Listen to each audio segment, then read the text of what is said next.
మన ప్రభువును రక్షకుడైన యేసుక్రీస్తు అతి పరిశుద్ధమైన నామములో ఈ వాగ్దాన సందేశ కూడికలోనికి పాలు పంపులు పొందిన మీ అందరికీ కూడా నా నిండు హృదయపూర్వకమైన వందనాలు, దేవునికి స్తోత్రాలు. మంచిది. మీ కొరకు నేను ప్రార్థన చేస్తూ ఉన్నప్పుడు దేవుడు నాకు ఒక చక్కటి వాగ్దానాన్ని ప్రభు బయలుపరిచారు. అది ప్రభు మీతో చెప్పమని ప్రభు నాకు ప్రేరేపణ కలుగజేశారు కనుక ఆ వాగ్దానాన్ని మనం చదువుకుందాం. అపోస్తుల కార్యములు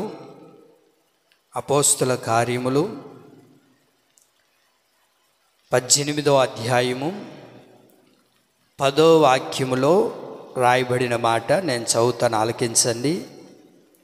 అపోస్తుల కార్యములు 18వ అధ్యాయము 10వ వాక్యం.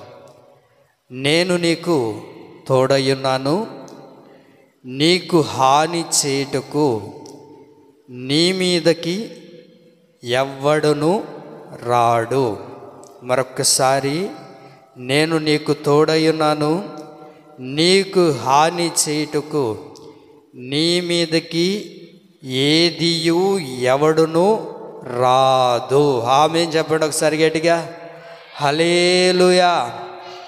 ప్రభు మనలందరినీ ప్రేమించి వాగ్దాన పూర్ణుడైన దేవుడు ఈ మే నెలలో ప్రభు మనతో మాట్లాడుతున్న బహు చక్కటి మాట, నేను మీకు తోడుగా ఉన్నాను, నీకు హాని చేయుటకు నీ మీదకి ఎవ్వరును ఏది రానివ్వకుండా ఈ మే నెలలో ప్రభు మనకు తోడుగా ఉండబోతూ ఉన్నాడు. అందరూ చప్పట్లు కొడుతూ దేవుని నామాన్ని మహిమపరుద్దాం.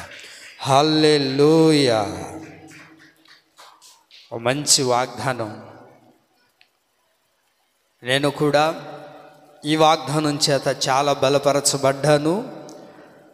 ఈ వాగ్దానం చేత ఈ నెలంతా ప్రభు మనల్ని నడిపించబోతున్నారు.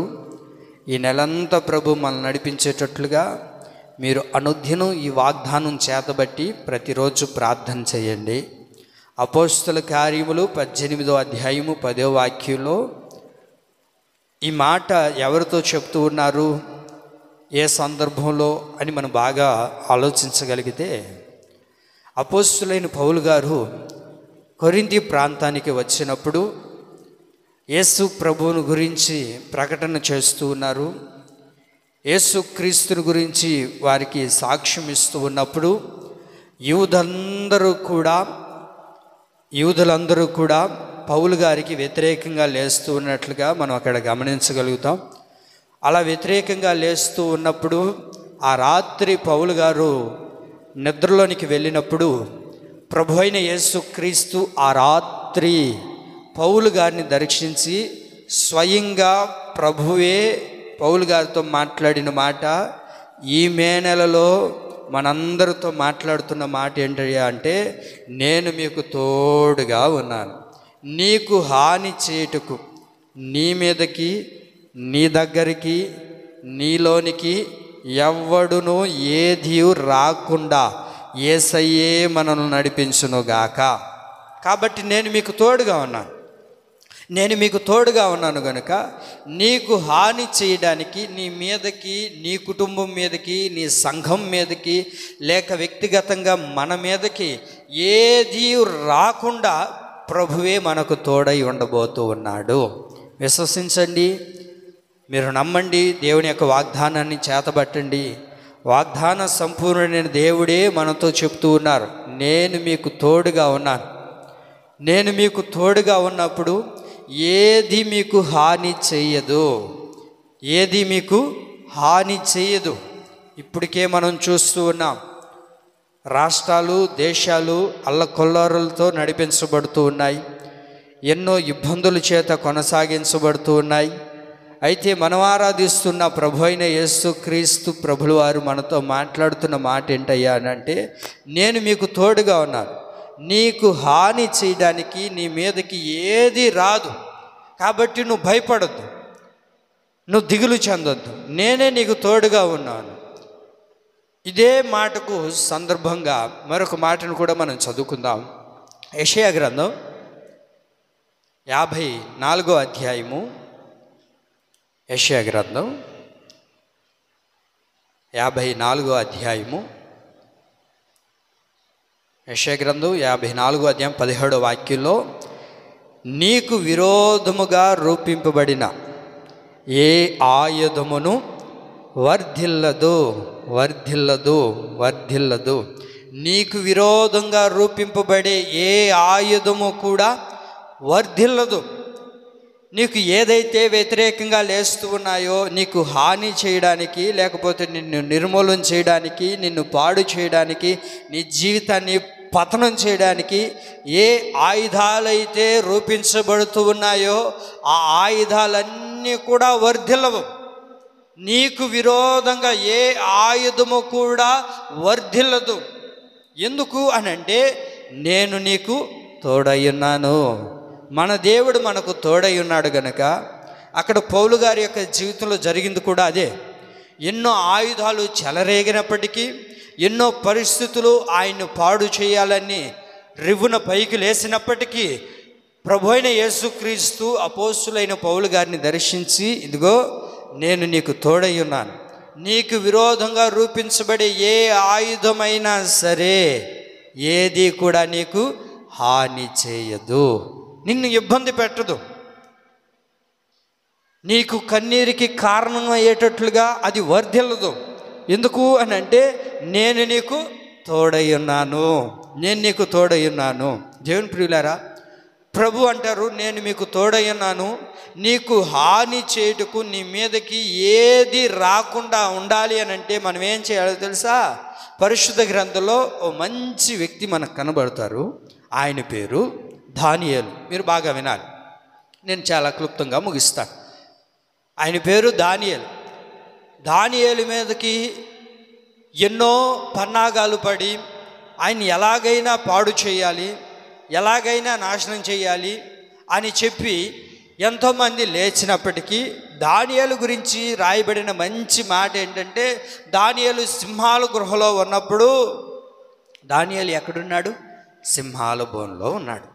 దానియేలు సింహాల బోన్లో ఉన్నప్పుడు దానియేలు గురించి రాయబడిన మాట ఏంటయ్యా అంటే, భక్తి గలవాడని రాయబడింది. ఎవరంట? దానియేలు భక్తి గలవాడు. అలా ఎప్పుడైతే తాను భక్తితో నడిపించబడ్డాడో, నిష్ఠ ప్రతిష్ఠలతో కొనసాగించబడ్డాడో, అలా కొనసాగించబడుతున్న దానియేలు జీవితంలో ప్రభు దానియేలుకు తోడయుండి ఏ హాని అతనికి కలగనివ్వకుండా, ఏ ఇబ్బంది తనకు దరిచేరనివ్వకుండా ప్రభువే అతనికి తోడయున్నాడు. ఎందుకు దానియేలు దేవుడు నీకు తోడై ఉన్నాడంటే, దానియేలు ఎవరు? ఓ మంచి భక్తి చేసినవాడు, ఓ మంచి భక్తి మార్గాల్లో నడిపించబడినవాడు, ఓ భక్తి జీవితాన్ని కట్టుకున్నవాడు, ఆత్మీయ జీవితంలో కొనసాగించబడినవాడు, ఆత్మీయ జీవితాన్ని నిలబెట్టుకున్నవాడు. అందుకనే బైబిలు దానియేలు గురించి రాయబడిన మాట అంటే, దానియేలు భక్తిపరుడు. ఎవరు దానియేలు? భక్తి గలవాడు. మనం ఎప్పుడైతే భక్తితో నడిపించబడతామో, ఎప్పుడైతే భక్తి కలిగిన వారుగా దేవునికి కనబడుతామో, దేవుడు మనకు తోడయుండి నీకు హాని చేయుటకు నీ మీదకి ఏది రానివ్వకుండా ప్రభువే ఈ నెలలో మనల్ని కాపాడబోతూ ఉన్నాడు. నీకు విరోధంగా రూపించబడే ఏ ఆయుధము వర్ధిల్లివ్వకుండా, అది గొప్పగా నీ జీవితంలో చెలరేగినప్పటికీ దానిని అణచివేయాలి అని అంటే నువ్వు ఒక మంచి భక్తి మార్గంలో నడిపించబడే వ్యక్తిగా ఉండాలి. ఎప్పుడైతే మనం భక్తితో కొనసాగించబడతామో, ఆ భక్తి మార్గాల్లో నడిపించబడేటప్పుడు దేవుడు మనకు తోడై ఉంటాడు. అలాగునే నీకు హాని చేయుటకు నీ మీదకి ఏదీ రాదు. ఈ నెల వాగ్దానం ఏంటో చెప్పండి. ఈ నెల వాగ్దానం ఏంటి? ఇప్పుడు చెప్పుకున్న వాగ్దానం ఏంటి? నేను మీకు తోడయ్యున్నాను, నేను నీకు తోడయ్యున్నాను, నీకు హాని చేయుటకు నీ మీదకి ఏది రాదు. మీరు చెప్పండి, ఇప్పుడు మీ పక్కన వాళ్ళకి చెప్పండి, దేవుడు నీకు తోడై ఉన్నాడు, నీకు హాని చేయుటకు ఏది రాదు అని చెప్పండి.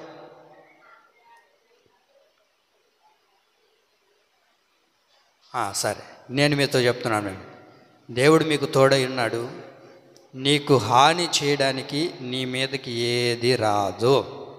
ఇప్పుడు నాకు చెప్పండి.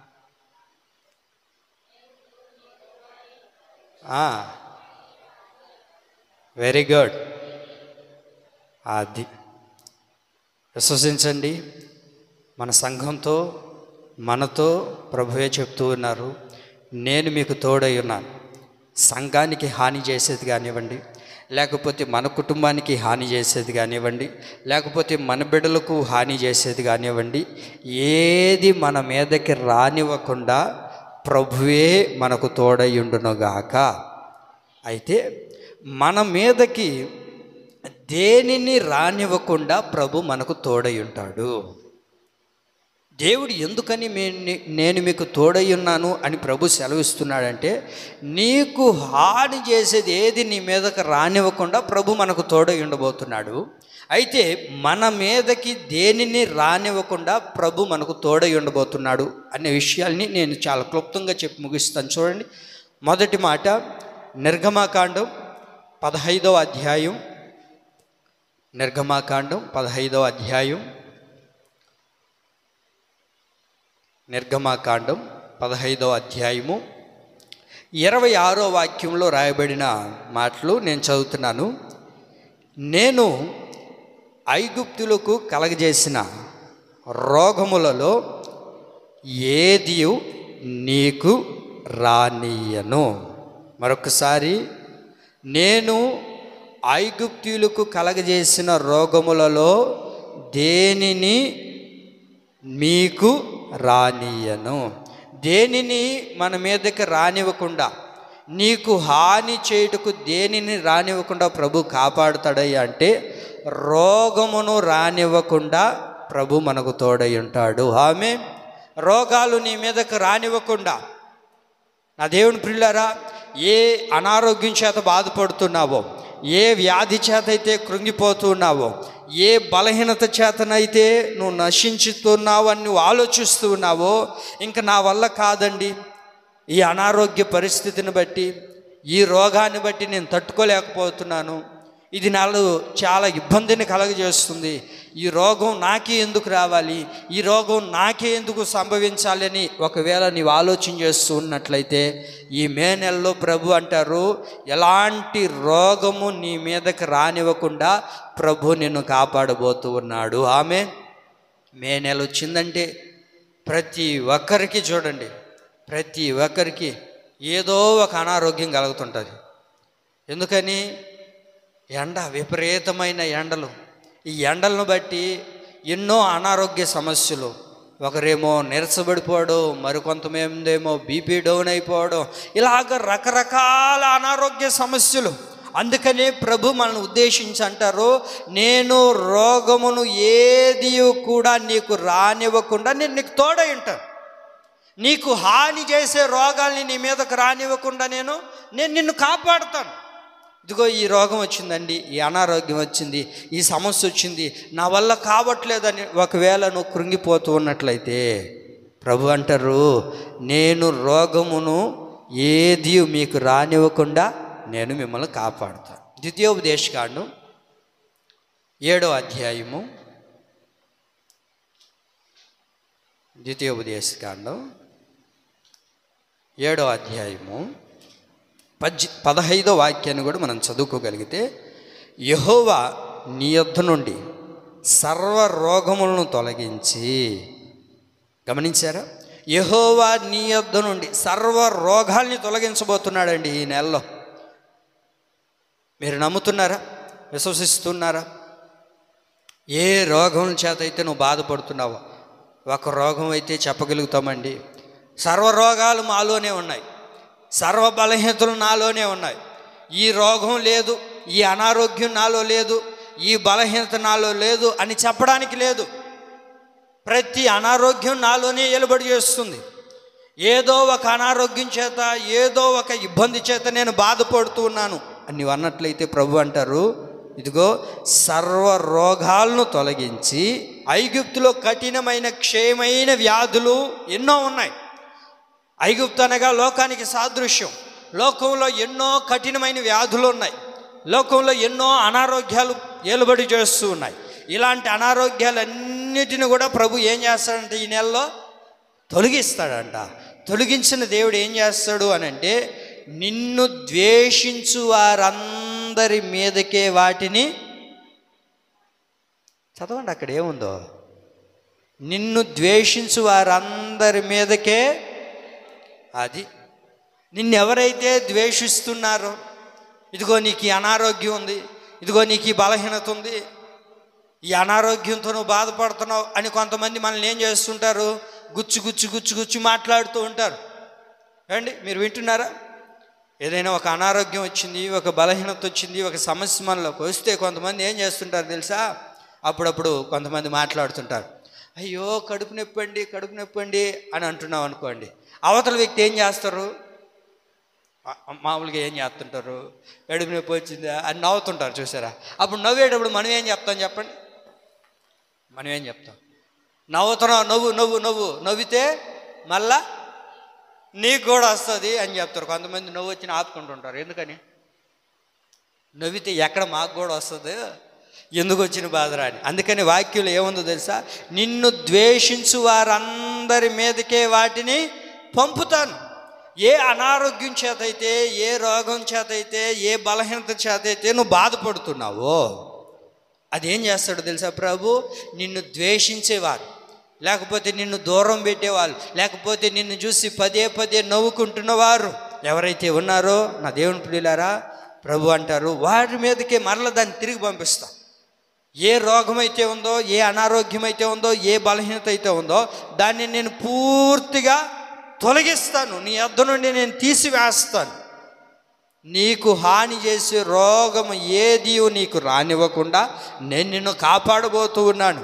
చాలామంది ఏమని మాట్లాడుకుంటూ ఉంటారో తెలుసా అండి? ఏమని మాట్లాడుతుంటారో తెలుసా? 41వ కీర్తన 8వ వాక్యం చూడండి. 41వ కీర్తన 8వ వాక్యం. 41వ కీర్తన 8వ వాక్యం. కుదురని రోగము వానికి సంభవించి ఉన్నది, వాడు ఈ పడకి విడిచి తిరిగి లేవడని చెప్పుకొనుచున్నారు. చాలామంది ఏం చెప్పుకొనుచున్నారు అని అంటే, కుదరని రోగం ఒకటి వచ్చింది, కుదరని రోగము వానికి సంభవించింది, వాళ్ళలోనికి ప్రవేశించింది, వాడు పడక మీద పడుకుంటే తిరిగి లేవడు, ఇంకా వాడి పరిస్థితి అంతే.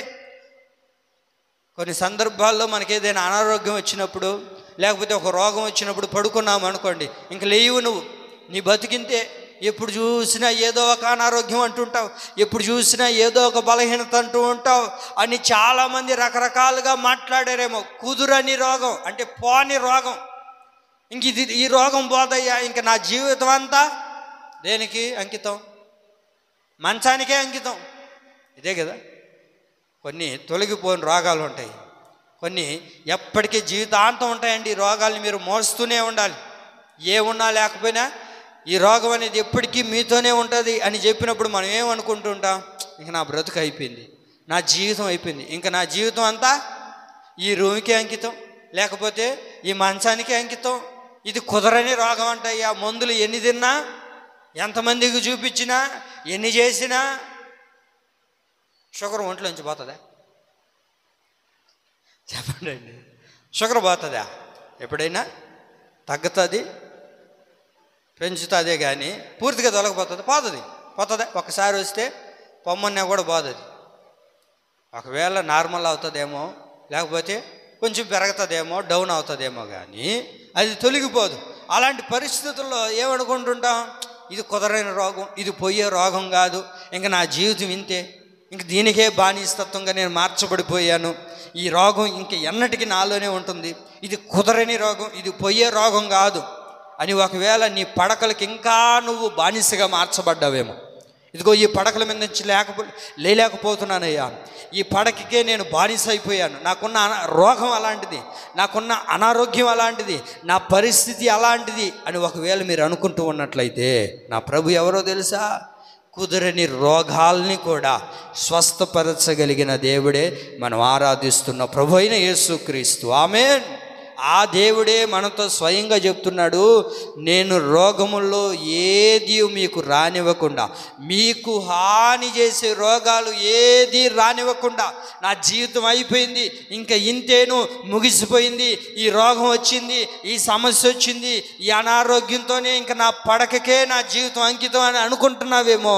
ప్రభు అంటారు, ఆ రోగాలన్నిటి నుంచి నేను తొలగించబోతున్నాను. నీకు హాని చేసే ప్రతి రోగము నుంచి నేనే తొలగించబోతూ ఉన్నాను. దాన్ని రానివ్వకుండా నేను ఆపబోతూ ఉన్నాను.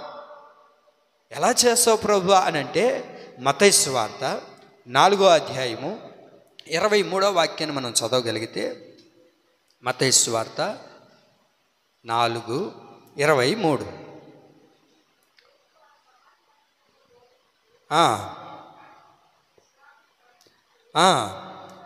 ప్రజలలోని ప్రతి వ్యాధిని, రోగమును స్వస్థపరుచుచు సంచరించుచూ ఉన్నాడంట ప్రభు. అక్కడ ప్రజల్లో ఏ రోగం అయితే ఉందో, ప్రజల్లో ఏ వ్యాధి అయితే ఉందో, ఈ మే నెలలో ప్రభువే స్వయంగా మన మధ్యలో నీ దిగివచ్చి, ప్రభువే నీ కుటుంబంలో నీకు దిగివచ్చి, ఇదిగో ఒకవేళ నీ భర్త అనారోగ్యం చేత బాధపడుతూ ఉన్నాడేమో, ఇదిగో దేవుడే స్వయంగా దిగివచ్చి నీ కుటుంబంలో సంచరించి నా ప్రభు స్వస్థపరచునుగాక. నీ కుటుంబంలో ఎవరైతే అనారోగ్యం చేత బాధపడుతూ ఉన్నారో, ఎవరైతే ఏ రోగాల చేత కృంగిపోయి కృషించిపోయి ఇంకా ఇంతేనండి అని అనుకుంటూ ఉన్నారో, ఇదిగో యేసుక్రీస్తు ప్రభులు వారు ప్రజల్లోనికి దిగివచ్చి ప్రజల మధ్యలో సంచరిస్తూ ఉన్నది ఎందుకో తెలుసా? రోగములను స్వస్థపరచడానికి. హల్లెలూయా. రోగాల్ని స్వస్థపరచడానికి ప్రభు ఏం చేస్తున్నాడు? వారి మధ్యలో సంచరించుచూ ఉన్నాడు. యేసుక్రీస్తు ప్రభుల వారు మన మధ్యలో సంచరిస్తున్నది, మన కుటుంబంలో సంచరిస్తున్నది, వ్యక్తిగతంగా మనతో సంచరిస్తున్నది. ఎందుకు అని అంటే, మనలో ఉన్న ప్రతి అనారోగ్యాన్ని, మనలో ఉన్న ప్రతి వ్యాధిని, రోగాలను స్వస్థపరచడానికి ఈ నెలలో ప్రభువే స్వయంగా మనతోని సంచరించబోతూ ఉన్నాడు. ఆమె ఈ రోజున చాలామంది శారీరకంగా అనారోగ్యం చేత బాధపడుతున్నారు, అలాగే ఆత్మీయంగా అనారోగ్యం చేత బాధపడుతున్నారు. ఇదిగో మీరు ఏ అనారోగ్యం చేత బాధపడుతున్నారో నాకు తెలియదు, కానీ ప్రతి అనారోగ్య సమస్యల్లో నుండి, అది ఆత్మీయ రోగమైనా శరీర సంబంధమైన రోగమైనా, ప్రతి రోగమును నుండి నా యేసయ్యే నిన్ను స్వస్థపరచునుగాక. ఆమె దేనిని మన మీదకు రానివ్వకుండా ప్రభు కాపాడుతాడు అని అంటే, రోగములను రానివ్వకుండా ఆయన మనల్ని కాపాడుతాడు. రెండోదిగా, దేనిని రానివ్వకుండా ప్రభు కాపాడుతాడు అని అంటే, యెహెజ్కేలు గ్రంథం 36వ అధ్యాయము, యెహెజ్కేలు గ్రంథం 36వ అధ్యాయము 29వ వాక్యం మనం చదువుకున్నట్లయితే,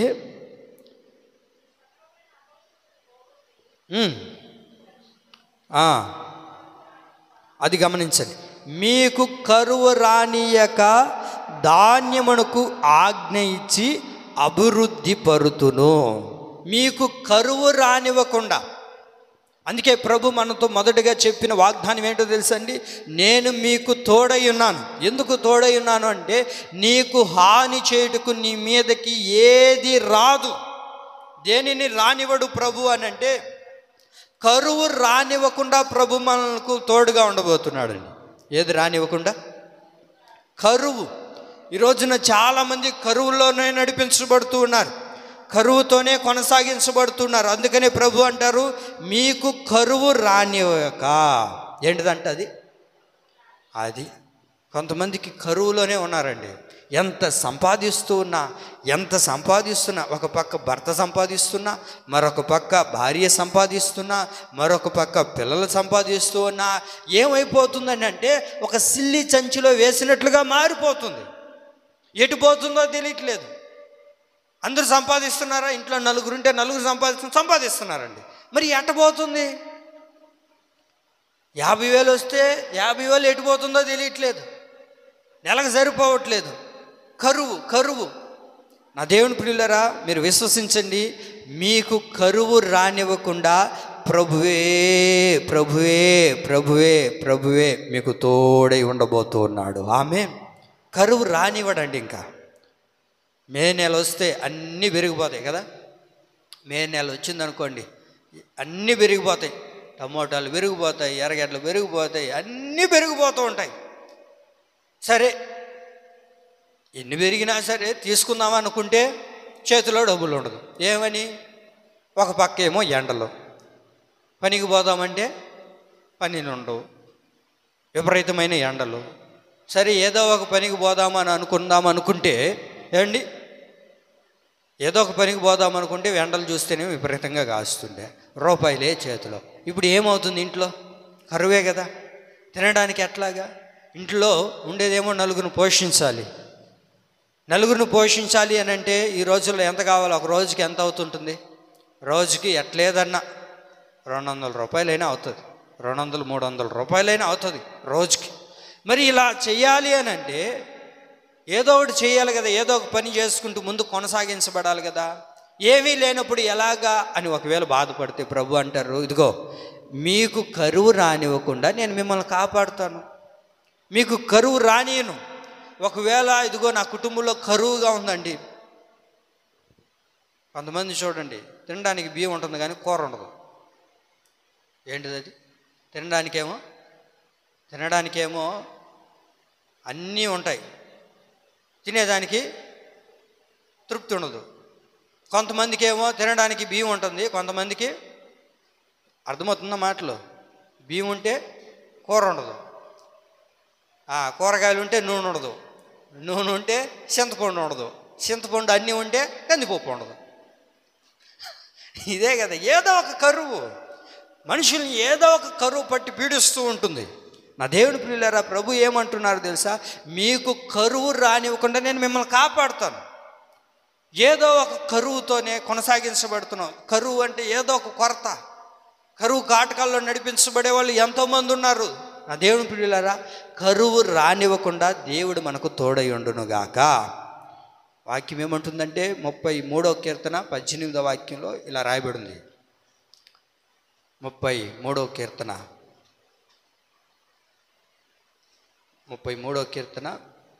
18వ వాక్యం చదవండి. కరువులో వారిని సజీవులుగా కాపాడుతాను. కరువులో ఉన్నవాడు ఏం చేస్తాడు తెలుసా అండి?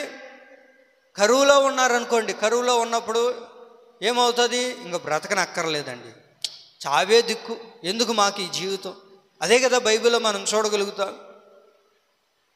ఆ ఊరిలో కరువు వచ్చింది. ఆ కరువు వచ్చినప్పుడు ఇంక వాళ్ళ దగ్గర ఉన్నది ఎంత?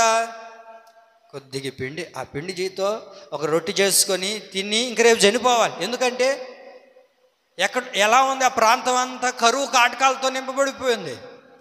కరువుతో నింపబడిపోయినప్పుడు ఇంక రేపు దినాన్ని మేము ఏం చేయాలి? చావాలి. ఇంక ఈరోజు రాత్రి ఇది చేసుకొని ఇంక రేపు చనిపోవాలి. ఎందుకనంటే అంత కరువుతో నింపబడిపోయింది అయ్యా. అలాంటి కరువు కాటకాల్లో ఉన్న ఆ కుటుంబాన్ని దేవుడు దర్శించి ఆ కరువులో నుంచి దేవుడు విడిపించాడే. వాళ్ళు ఇప్పుడు ఏమయ్యారు అని అంటే, రేపటి దినాన్ని ఏమనుకున్నారు వాళ్ళు? రేపటి దినాన్ని చావాలి, ఇంకా మా బ్రతుకేం లేదు. ఈరోజు నా కొన్ని కుటుంబాల్లో వింటున్నారన్న మాటలు, కొన్ని కుటుంబాల్లో ఏదైనా తక్కువైంది అనుకోండి, ఏదైనా తక్కువైంది, బియ్యం లేవంటే ఏమంటారు? ఎవడయ్యా నేను పెళ్లి చేసుకోమనిందే? భార్యను పోషించలేనప్పుడు, బిడ్డలను పోషించలేనప్పుడు ఇదే కదా మాట్లాడుతుంటారు. మాట్లాడతారా లేదా? ఎవడు చేసుకోమన్నాడు నిన్ను? మేమేమన్నా చేసుకోమన్నావా అని మాట్లాడే వాళ్ళు చాలామంది ఉన్నారండి. చాలామంది ఇలాగే మాట్లాడుతూ ఉంటారు. నా దేవుని ప్రియులారా, అలాంటి పరిస్థితుల్లో వాళ్ళకి ఏమనిపిస్తుంది? ఈ బతుకొద్దురా నాయన, ఎక్కడైనా చస్తే బాగున్ను, ఎందుకు వచ్చినావరా అనిపిస్తుంటుంది. దేవుని ప్రియులారా, కరువులో ఉన్నప్పుడు ఒక మనిషి ఏమని ఆలోచిస్తాడంటే చావాలనుకుంటూ ఉంటాడండి. ఎందుకనంటే ఇటు చూస్తేనేమో పనులు లేవు, ఇటు చూస్తేనేమో కుటుంబాన్ని పోషించుకోలేకపోతున్నాం. ఏం చేయాలో తెలియని పరిస్థితుల్లో చాలామంది చావే శరణం అనుకునే వాళ్ళు కూడా ఉన్నారు. బైబిల్లోనే అలానే ఉన్నారు వాళ్ళు కూడా. రేపటి దినాన్ని మేమేం చేయాలి? చావ సిద్ధమై ఉన్నాం. నువ్వు ఇప్పుడు వచ్చి రొట్టెని అడిగితే ఎట్లాగయ్యా, నీకేమన్నా ధర్మమేనా? అమ్మా నేను చెప్పింది నువ్వు చెయ్యి, రేపు నువ్వు చావాలనుకుంటున్నావు. దేవుని యొక్క ఉద్దేశం అది కాదు, దేవుని యొక్క ఆలోచన అది కాదు. దేవుడు నిన్ను ఏం చేయబోతున్నాడో తెలుసా? కరువులో ఉన్న వారిని ఏం చేస్తుంటాడంట? సజీవులుగా ప్రభు కాపాడుతాడంట. నా దేవుని ప్రియులారా, ఒకవేళ ఏ కరువులో మీరు కొనసాగించబడుతూ ఉన్నారో, ఏ కరువుతో కొనసాగించబడుతున్నారో నాకు తెలియదు, కానీ దేవుడు సజీవులుగా నిన్ను కాపాడబోతున్నాడు. ఏదో ఒక రూపంలో, ఏదో ఒక పరిస్థితుల్లో దేవుడు నిన్ను సజీవులుగా నిలబెడతాడు. 37వ కీర్తన 19వ వాక్యం చూడండి. 37వ కీర్తన 19వ వాక్యంలో కూడా కరువు దినములలో వారు తృప్తి పొందుదురు. ఎక్కడంట ఏమన్నా న్యాయమేనటండి. ఇప్పుడు కరువు వస్తే ఎవడైనా తృప్తిగా బతుకుతాడా? మీరు చెప్పండి. కరువు ఉన్నింది అనుకోండి, ఏం లేదు, తినడానికి కూడా తిండి లేదు. అలాంటి పరిస్థితుల్లో ఒక మనిషి తృప్తిగా బ్రతుకుతాడా? వాస్తవంగా కరువు దినములలో వాళ్ళు ఎలా ఉన్నారంట? వాళ్ళని ఎలా బ్రతికిస్తాడంట దేవుడు? తృప్తిగా ఉంటారంట. ఎట్టంట? తృప్తిగా. మీకు అర్థమవుతుందా నా దేవుని ప్రియులారా? ఏ కరువులో నువ్వు ఉన్నా సరే, ఎలాంటి కరువు కాటకాల్లో ఒకవేళ నువ్వు బ్రతుకుతూ ఉన్నా, దేవుడు నిన్ను ఏం చేస్తాడు తెలుసా? తృప్తిగా బ్రతికేటట్లుగా చేస్తాడండి. కొంతమందికి అన్నీ ఉంటాయి, సంపాదన ఉంటుంది, కోట్ల రూపాయలు ఉంటాయి, ఏమండి అన్నీ ఉంటాయి, కానీ తినడానికి మాత్రం ఏమండి వాళ్ళకి తినడానికి మాత్రం ఎలా ఉంటుంది తెలుసా? ఏందో ఈ బ్రతుకు, కోట్ల ఆస్తుంది, లక్షలు ఆస్తుంది, అన్నీ ఉన్నాయి, అన్ని సదుపాయాలు ఉన్నాయి, కానీ తృప్తి లేదు. కొంతమందికి అన్నీ ఉంటాయి, ఇంట్లో అన్నీ ఉంటాయి, కానీ సరిగ్గా తినలేరు. సరిగ్గా తినే ఆ అలవాటు కూడా ఉండదు కొంతమందికి, ఆ అనుభవం కూడా ఉండదు కొంతవరకు. ఆ దేవుని ప్రియులారా, ఒకవేళ నీ కుటుంబంలో, ఇదిగో నీ కుటుంబంలో, అయ్యా నా కుటుంబంలో కూర కూడా లేదయ్యా, ఏంటిదంట? కూర కూడా లేదు, ఇదిగో ఒక గ్లాసుడి బియ్యం ఉన్నాయి, దీంతో ఇంకేం చేయాలి? నీళ్ళు పోసుకొని, ఉప్పు వేసుకొని, ఒక ఎండుమిరకాయ కాల్చుకొని దాంట్లో వేసుకొని తిండవేనయ్యా, ఇంకేను అని అనుకుంటూ ఉన్నా సరే, అది తింటూ ఉన్నా నీకు తృప్తికరంగా దేవుడు చేస్తాడు. కొందరు చూడండి బిర్యానీ తెచ్చుకొని కూడా, బిర్యానీ పెట్టుకొని కూడా తృప్తిగా తినరు. భర్త ఏమో ఆ రూమ్లో కూర్చొని తింటుంటే, భార్య ఏమో ఎక్కడ కూర్చొని తింటుంటుంది, పిల్లలేమో ఇంకొకటి ఎక్కడ కూర్చొని, డాబా ఎక్కడ కూర్చోనో లేకపోతే ఎక్కడ కూర్చొని తింటుంటారు. తృప్తి ఉండదు కొంతమందికి. కొంతమందికి చూడండి, ఏమున్నా లేకపోయినా ఉన్న దాంట్లోనే, ఆ కరువులోనే దేవుడు ఏం చేస్తాడంట? తృప్తిని కలగజేస్తాడంటాడు. ఉన్న దాంట్లోనే నీకు ఏది ఉందో దానిని తినడమే తృప్తికరమైన జీవితం అండి. కొందరు అనుకుంటూ ఉంటారు, ఏమనుకుంటుంటారు? మాకు కూడా పెద్ద బిల్డింగ్లు ఉండి, ఒక 2 పనోళ్ళు ఉంటే ఎంత బాగున్నో అని, కానీ వాళ్ళకి తృప్తి లేదండి. అన్నీ ఉన్నాయి, అన్ని సదుపాయాలు ఉన్నాయి, కానీ తృప్తికరమైన జీవితం లేదు ఈరోజు. దేవుని ప్రియులారా, ప్రభు అంటారు, నేను నీకు తృప్తికరమైన జీవితాన్ని ఇస్తాను కరువులో కూడా. ఎక్కడంట? కరువులో కూడా. అందుకే ఏంటి దేవుడు కోరుకుంటుంది ఏంటో తెలుసా? పచ్చడి మెతుకులు తిన్నా. ఏంటిది అది? పచ్చడి మెతుకులు తిన్నా తృప్తికరమైన జీవితం సరిపోదా మనకు? బిర్యానీ తెచ్చుకొని ఒకరి మీద ఒకరు కొట్టుకొని, ఆయనేమో ఈ కాలుతో దాన్ని, ఆమెమో వెళ్ళిపోయి, ఈ బిడ్డలేమో మొఖాలు చూసుకుంటా, ఇది బాగుంటుందా? లేకపోతే అంత భూ వేసుకొని బిడ్డలను అక్కడ పెట్టుకొని ఆ పచ్చడి మెతుకులు తింటూ వాళ్ళతో మాట్లాడుకుంటూ ఆనందంగా ఉంటే ఇది బాగుంటుందా? మీరు చెప్పండి. అట్లాగని దేవుడు అక్కడే మనల్ని ఉంచుతాడని కాదు, ఒక తృప్తికరమైన జీవితాన్ని ప్రభు ఇవ్వాలని ఆశపడుతున్నాడు. ఈ రోజున ఎంతోమంది తృప్తి లేకుండా బ్రతుకుతూ ఉన్నారు. ఆ దేవుని పిల్లలారా, ఇంకా ప్రభు అంటారు, ఇదిగో ఏ కరువుతోనూ బాధపడుతున్నావో కరువులో కూడా ఒక తృప్తికరమైన జీవితాన్ని ప్రభు నీకు ఇవ్వబోతూ ఉన్నాడు. ఆమె ఇప్పుడు శారీరకంగా ప్రభు మనతో మాట్లాడారు. ఈ రోజున చాలామంది ఆత్మీయులకు కూడా, ఆత్మకు వింటున్నారండి, చాలామంది క్రైస్తవులకు కూడా కొన్ని కరువు ఒకటి ఉంది. ఏంటిది ఆ కరువు అని అంటే, ఆత్మీయ ఆహారం సరిగ్గా లేదు. నాకు చెప్పుకునింది ఈ శరీరానికి గురించిన ఆహారం గురించి. ఇప్పుడు ప్రభు అంటారు, ఆమోసు గ్రంథం 8వ అధ్యాయము చదవండి, బాగుంటుంది ఆ మాటలు. ఆమోసు గ్రంథం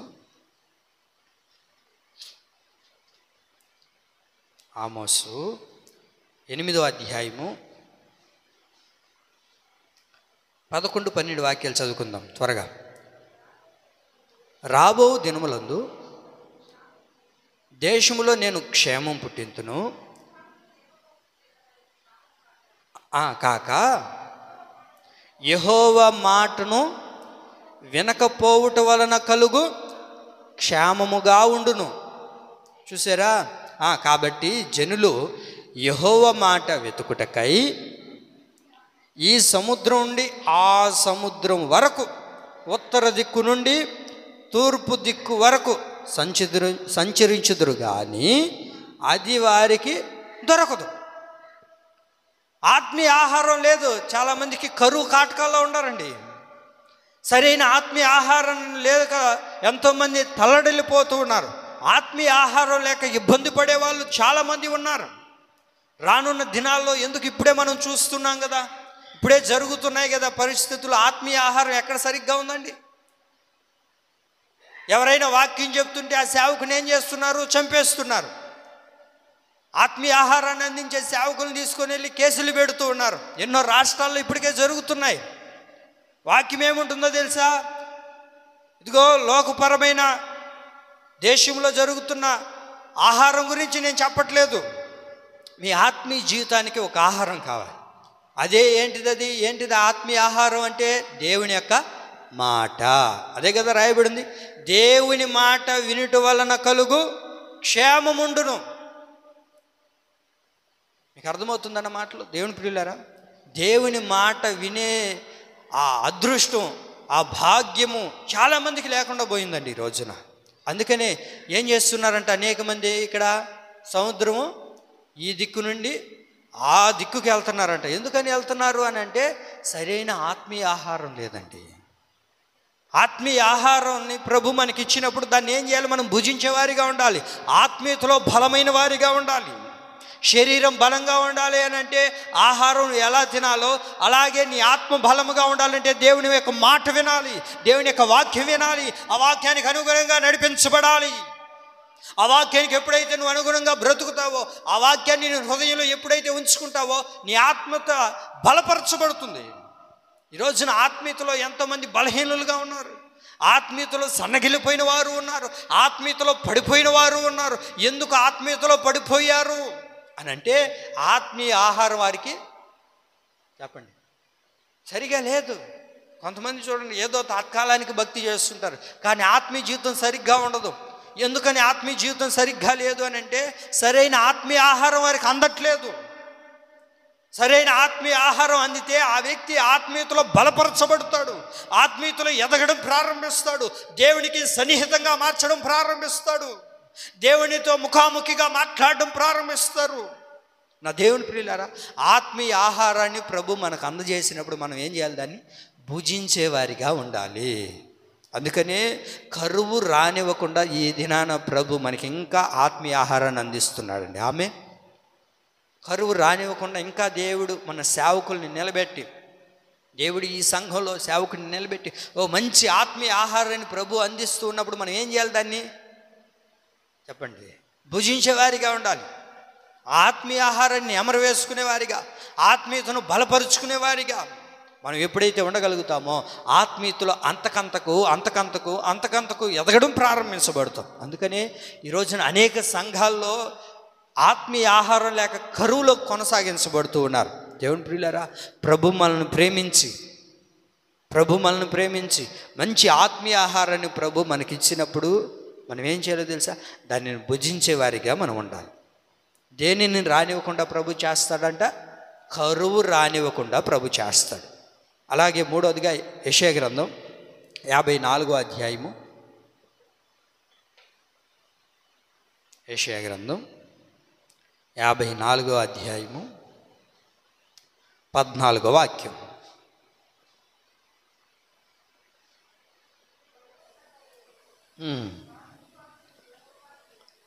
మీరు బాగా గమనించండి. నీవు భయపడనక్కర్లేదు,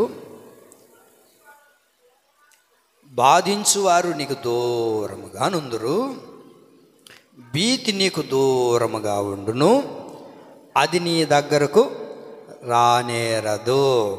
భీతి నీకు దూరముగా ఉండును, అది నీ దగ్గరకు రానేరదు. దేవుని ప్రియులారా, ప్రభు మూడోదిగా మనతో మాట్లాడుతుంది ఏంటో తెలుసా? భీతి భయము రానివ్వడు. చెప్పండి, దేని రానియడు? భీతి అంటే భయం. భీతి అని అంటే భయం. ఆ భయమును రానివ్వకుండా ప్రభు మనకు తోడై ఉండబోతున్నాడు. అక్కడ ఏమని రాయబడింది? నీవు భయపడనక్కర్లేదు, బాధించువారు నీకు దూరంగా ఉన్నారు. నువ్వెందుకని భయపడుతున్నావు? నువ్వెందుకని కృంగిపోతున్నావు? నిన్ను బాధించేవారు, నిన్ను కృంగదీసేవారు, ఇదిగో నా జీవితాన్ని పాడు చేసేవాళ్ళు అనేక మంది ఉన్నారయ్యా అని నువ్వు ఒకవేళ భయపడిపోతున్నావే, భయంతో కొనసాగించబడుతున్నావేమో. బాధించు వారందరూ ఎక్కడున్నారంట? చెప్పండి, ఎక్కడున్నారంట? దూరముగా ఉన్నారు. భీతి నీకు దూరముగా ఉండును, అది నీ దగ్గరకు రానే రాదు. అది చెప్పాలి. భీతి నీకు రానే రాదు. భయము రానివ్వకుండా ప్రభు చేయాలని ఆశపడుతూ ఉన్నాడు. ఇప్పటి వరకు ఎంతోమందికి ఎన్నో భయాలు చేత, కొంతమంది చూడండి బిక్కుమంటూ భీతితో కొనసాగించబడుతూ ఉంటారు. ఎక్కడికైనా వెళ్ళాలన్నా భీతి, భయం. బస్సు ఎక్కాలన్నా భయం, ట్రైన్లో పోవాలన్నా భయం, లేకపోతే ఒక బజార్కి వెళ్ళాలన్నా భయం, ఇంటి నుంచి వెళ్ళాలన్నా భయం, కొంతమందికి బాత్రూంలో పోవాలన్నా భయమే, కొంతమందికి బాత్రూమ్కి పోవాలన్నా భయమే, అటు బయటికి వెళ్ళి వాకింగ్ చేద్దామన్నా భయమే. ఎందుకని? ఒకవేళ నేను వాకింగ్ చేస్తూ ఉంటే పడిపోతే నన్ను ఎవరు లేపుతారు? బస్సులో పోతున్నాను, బస్సు గుద్దుకొని పోతే, ట్రైన్లో పోతున్నాను, ట్రైన్ పట్టాల మించి కూలిపోతే, ఇప్పుడు ఏగా చూస్తున్నాం మనం.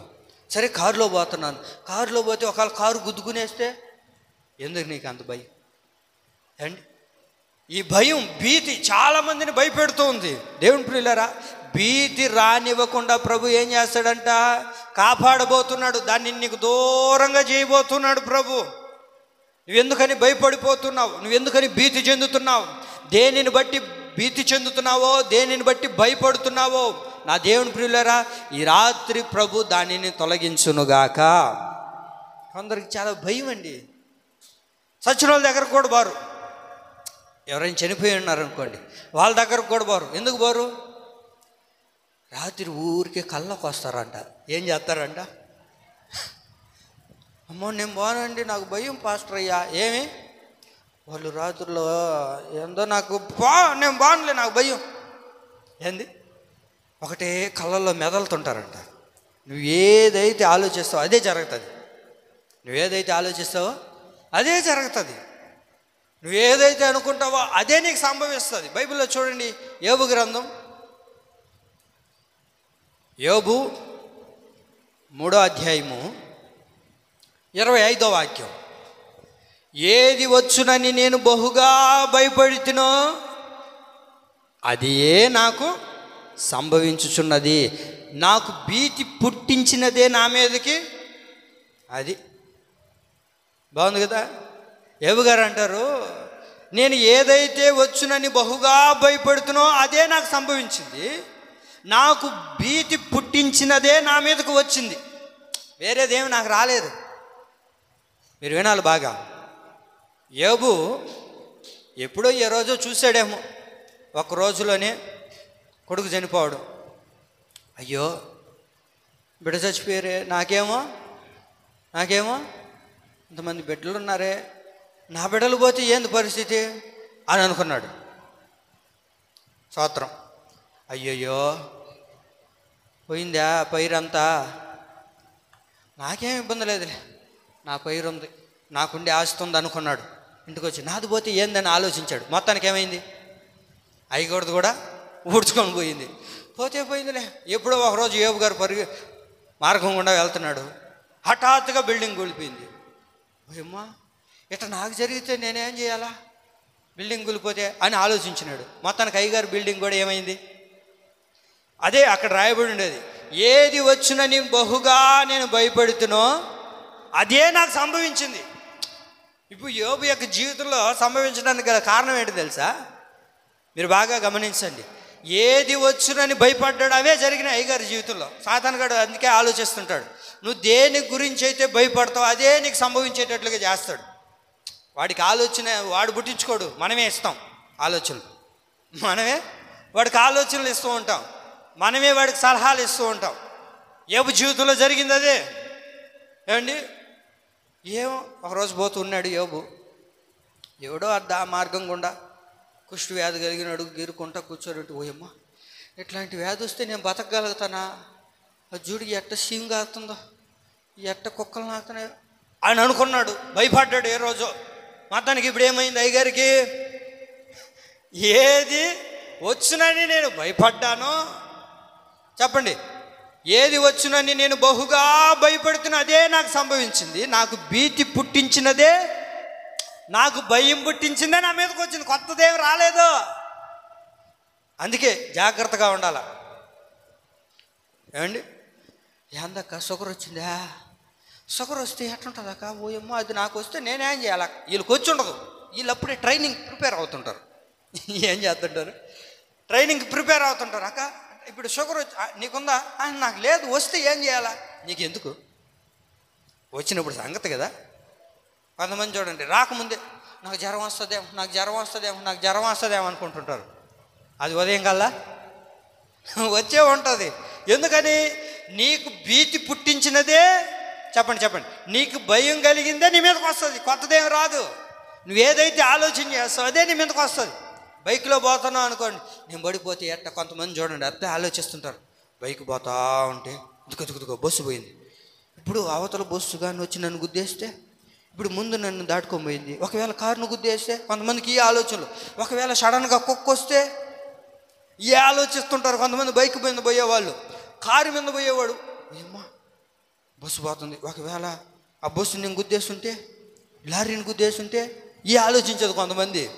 దేవుని ప్రియులారా, వాక్యం ఏముంటుందో తెలుసా, నువ్వేదైతే భయపడతావో అదే నీకు సంభవిస్తుంది. నువ్వేదైతే భయపడతావో, నువ్వేదైతే అనుకుంటావో అది నీకు ఖచ్చితంగా సంభవిస్తుంది. కాబట్టి నువ్వేం చేయాలో తెలుసా, జాగ్రత్త పడాలి, భయపడబాకండి, భీతి రానివ్వకుండా. అందుకే ప్రభు అంటారు, భయము రానివ్వకుండా నేను నీకు తోడై ఉంటాను. భయము రానివ్వబాకండి, దాన్ని రానివ్వకుండానే ప్రభు నీకు తోడై ఉండాలని ఆశపడుతున్నాడు. భయం చాలా ప్రమాదకరమైంది. భయపడ్డామా బైట్ అన్నాం అనుకోండి ఒకవేళ, అప్పుడు ఏమవుతారు మనోళ్ళు, చెప్పండి. ఉలిక్కి పడ్డారంటే ఏమని అర్థం, అయ్యా మా పిల్లకాయలని అట్టు ఉలిక్కి పడితే ఉదయం కల్లా జ్వరం ఎందుకు వచ్చింది, రాత్రి ఏమైంది చెప్పండి అండి. ఎందుకంటే అరిశారంటే మీరు అలర్ట్ అవుతారని కొంచెం. భయపడ్డామనుకోండి మనం, ఉదయం కల్లా ఏదో ఒకటి వస్తుంది. రాత్రిలో రాబాక వచ్చేసింది, ఏమొచ్చింది, పొగులంతా భయపడ్డాం మనం, పొగులంతా ఆలోచించాను. ఏదైతే భయపడతావో అదే నీకు సంభవిస్తుంది. ఇప్పుడు మనం ఏం చేయాలో తెలుసా, ఆ భయాన్ని మనం ఏం చేయాలో తెలుసా, 39వ అధ్యాయం యోబు గ్రంథం 39వ అధ్యాయం. ఇది అందరూ చేయాలి, ప్రతి వ్యక్తి, ప్రతి మానవుడు కూడా ఇది చేయాలి.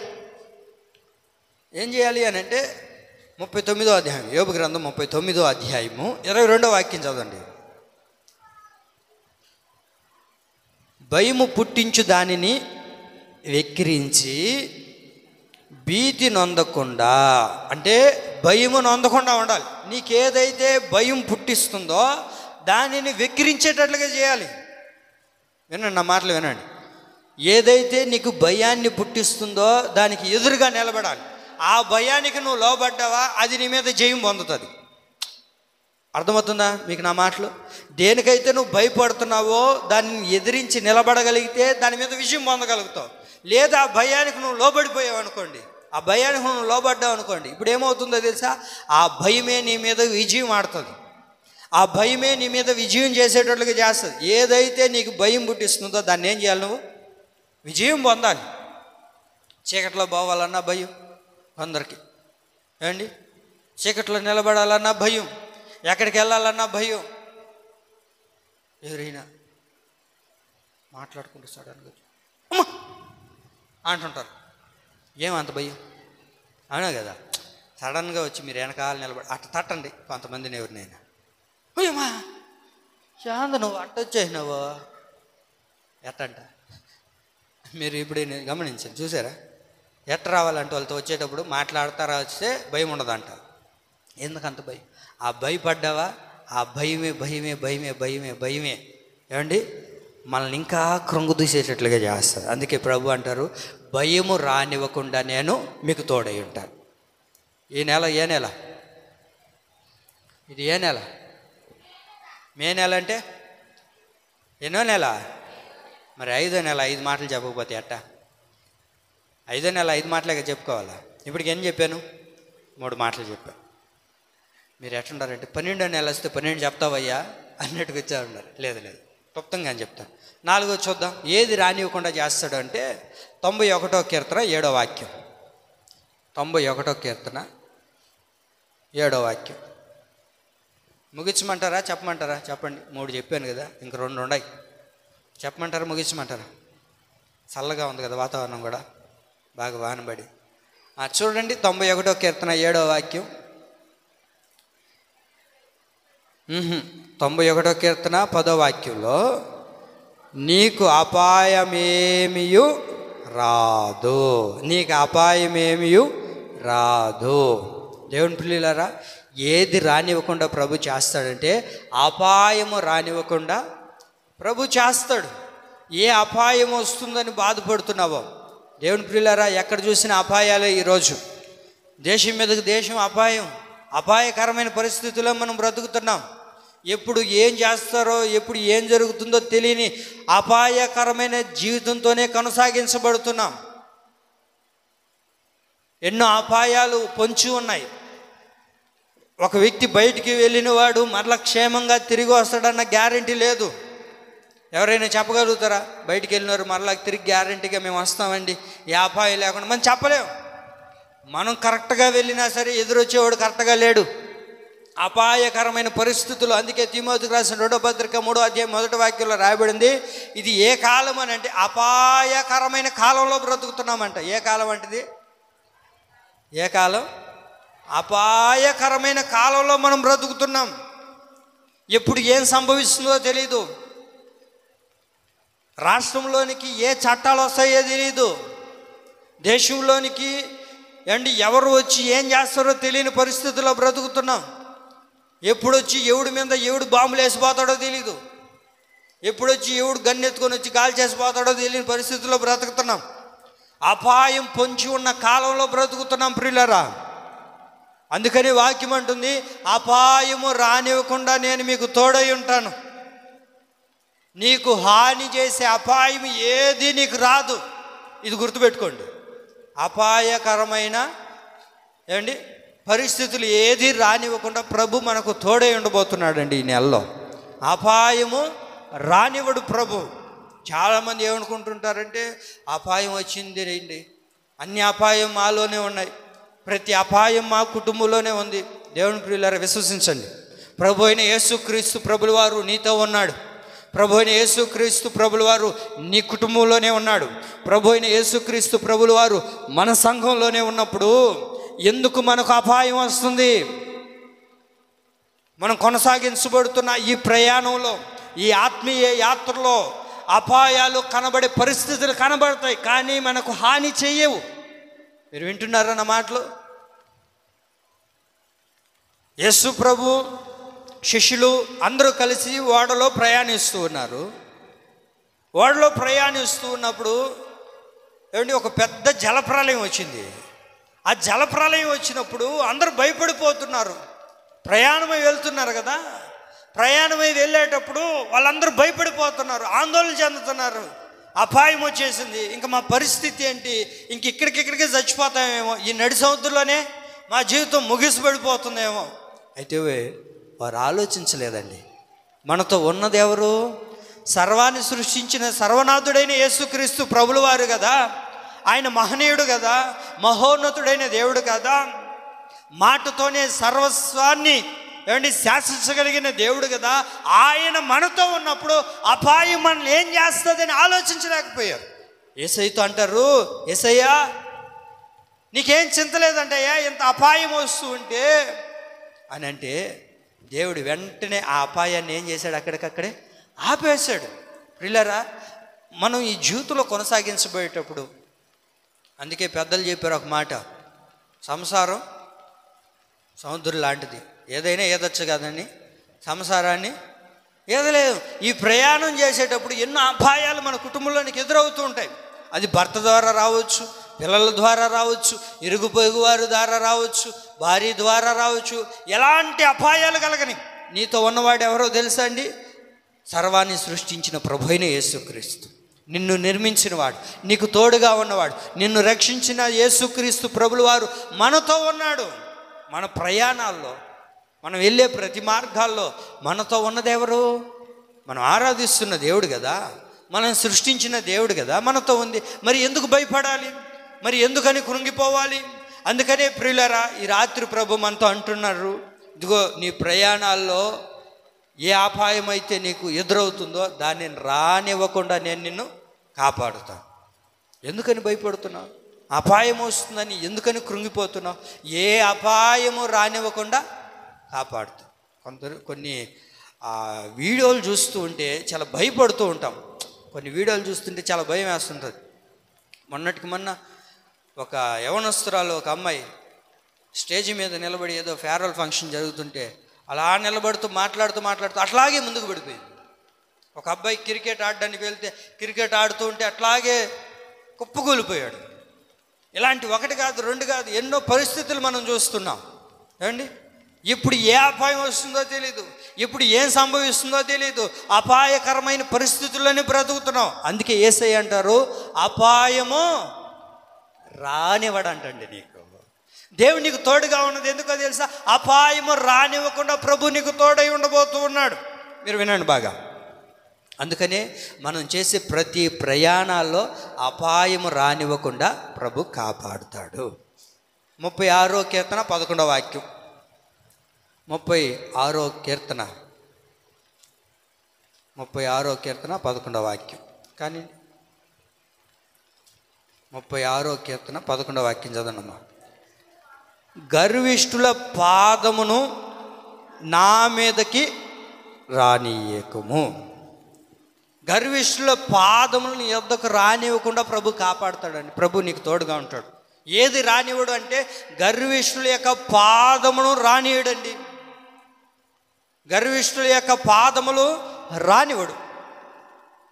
భయపడొద్దు. గర్విష్ఠులు ఎవరైతే ఉన్నారో, కొంతమందికి చాలా గర్వంతో నడిపించబడుతుంటారు. వాళ్ళకున్న ఆస్తిని బట్టో, లేకపోతే హోదాను బట్టో, పలుకుబడిని బట్టో, లేకపోతే వారికున్న దానిని బట్టో, చాలామంది వాళ్ళ కులాన్ని బట్టో, ఇలా రకరకాల పరిస్థితులు బట్టి గర్వపడే వాళ్ళు ఉన్నారు. ప్రియులారా, ఎంత గర్వపడినా సరే ఆ గర్వపడే వారిని నీ దగ్గరికి రానివ్వకుండా దేవుడు ఏం చేస్తాడు? ఆపివేస్తాడు. చాలామంది చూడండి, 86వ కీర్తన 14వ వాక్యం చదవండి. 86వ కీర్తన 14వ వాక్యం. 86వ కీర్తన 14వ వాక్యం. దేవా, గర్విష్ఠులు నా మీదకి లేచి ఉన్నారయ్యా. చాలు చాలు. గర్విష్ఠులు నా మీదకి లేచి ఉన్నారు ప్రభువా, వారిని నా మీదకి రానివ్వకుండా నువ్వేం చేస్తానన్నాడు ప్రభు? ఆపివేస్తానన్నాడు. గర్విష్ఠులు ఎవరైతే, కొంతమందికి చూడండి, ఏమండి, ఎవరు నువ్వు? నేను ఎవరు అనుకున్నావు? మగోడు అయితే ఏండి. కొంతమందికి గర్వం ఉంటుంది. ఏయ్ నువ్వెవరు? ఆడదానికి చెప్పిన మాట వినాలా, ఎక్కడేస్తే లేయమంటే లేయాలా, కూర్చోమంటే కూర్చోవాలా, నువ్వేంది నా మీద పెత్తనాయించేది? ఈ గర్వం చాలామందికి ఉంటుందండి. చాలామందికి ఏమండి ఈ గర్వంతోనే కొనసాగించబడుతూ ఉంటారు. దేవుని ప్రియుల వాక్యం ఏముంటుందో తెలుసా? గర్విష్ఠుల పాదమును రానివ్వడంట. నువ్వేం చేయాలో తెలుసా? దేవా, గర్విష్ఠులు నా మీదకి లేచి ఉన్నారయ్యా అని దేవునికి నువ్వు చెప్పగలిగితే, ఏ గర్విష్ఠులైతే లేపబడి ఉన్నారో, ఏ గర్విష్ఠులైతే నీ దగ్గరకు రావాలని ఆలోచన చేస్తున్నారో వారిని రానివ్వకుండా దేవుడు ఏం చేస్తాడు? ఆపేస్తాడు. ఇశ్రాయేలు ప్రజలు వస్తూ ఉంటే రాజు ఆలోచించాడు, వీళ్ళు కానీ వస్తే మేము అయిపోతాం అని గర్వంతో నడిపించబడ్డాడండి. అలా ఆలోచన చేసినప్పుడు బిలాము దగ్గరికి వెళ్ళి, బిలాము నీకు ఎంత కావాలో, ఏం కావాలో ఇస్తాను, ఇదిగో ఫలానా ప్రజలు వస్తున్నారు, వాళ్ళు నువ్వేం చేయాలి? శపించాలి. వాళ్ళు నువ్వేం చేయాలా? శపించాలి అని చెప్పినప్పుడు బిలాము ఏం చేయాలి? అయ్యా, దేవునికి విరుద్ధంగా నేనేం చేయలేను, ఆయన చెప్తేనే నేను చేసేవాడిని, ఆయన అధికారం ద్వారా నేను చేస్తున్నాను, కానీ నాలో ఏ శక్తి లేదు, నాలో ఏ అధికారం లేదు, నా మాట ద్వారా ఏం జరగదు అని చెప్పట్లేదు అయ్యగారు. ఒక 2-3 సార్లు చెప్పాడు అండి, డబ్బుని చూశాడు, బలాన్ని చూశాడు, ఇంకా నా జీవితం మారిపోతలే అనుకొని ఒక గర్వంతో కొనసాగించబడ్డాడు. ప్రభు ఏం చేశాడు? గర్వంతో నడిపించబడిన ఏమండి ఆ గర్వంతో కూడిన మాటనే ప్రభు ఏం చేశాడు? అక్కడ ఆశీర్వాదకరంగా మార్చేశాడు. హల్లెలూయా. నీ జీవితంలో, నా జీవితంలో దేవుని ప్రియులారా, గర్విష్ఠులు కొంతమంది అహంకారంగా మాట్లాడే వాళ్ళు ఉంటారు, గర్వంగా మాట్లాడే వాళ్ళు ఉంటారు. మేము లేకపోతే ఇది లేదు, మా వల్లే ఇది జరిగింది, మేమే ఇది చేసాం, మేము లేకపోతే వారికి గతి లేదు అని మాట్లాడే వాళ్ళు కూడా ఉన్నారు. దేవుని ప్రియులారా, అలాంటివన్నీ కూడా ప్రభు ఏం చేయబోతున్నాడు తెలుసా? మన దైనందిన జీవితాల్లో ఏం చేస్తాడంటే దాన్ని ఆశీర్వాదకరంగా ప్రభు మారుస్తాడని. ఆ గర్విష్ఠులందరినీ రానివ్వకుండా ప్రభు ఆపివేయునుగాక. ప్రభు అంటారు, నేను మీకు తోడయ్యున్నాను. చెప్పండి, వాక్యం చెప్పండి. నేను నీకు తోడయ్యున్నాను, నీకు హాని చేయుటకు నీ మీదకి ఏది రాదు. నీకు హాని చేసేది ఏది రాదు. నిన్ను ఇబ్బంది పెట్టేది, నీ జీవితాన్ని పాడు చేసేది. ఈ నెలలో ఈ వాగ్దానాన్ని చేతబట్టి ప్రార్థన చేయి. ఇదిగో ప్రభు అయిన యేసుక్రీస్తు అంటారు, నేను నీకు తోడై ఉన్నాను, నీకు హాని చేయు ఏది నీకు రానివ్వకుండా నేను నిన్ను కాపాడుతాను. ఆమేన్. ఈ నా దేవుని మాటలు మనందరి వినికిడిలో పరిశుద్ధాత్మ దేవుడు నీరు కట్టి ఫలింపజేసి స్థిరపరచునుగాక. ఆమేన్. ఆమేన్.